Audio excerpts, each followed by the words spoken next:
علی علیہ السلام نے فرمایا، عقل مند دشمن سے مشورہ کر لیا کرو، مگر نادان دوست کی رائے سے بچو۔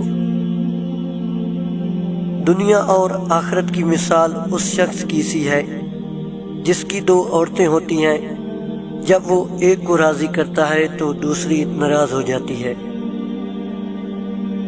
انسان کی زندگی تو اس قدر مختصر ہے کہ وہ محبت کا حق بھی ادا نہیں کر سکتا، جانے لوگ نفرت کے لیے وقت کہاں سے نکال لیتے ہیں۔ اگر کسی کے پاس سب کچھ ہو تو دنیا جلتی ہے، اگر کسی کے پاس کچھ بھی نہ ہو تو دنیا ہنستی ہے۔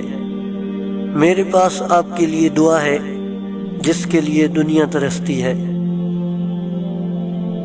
جب تک جسم بیماری کو برداشت کر سکے، دوا کے استعمال سے پرہیز کرو۔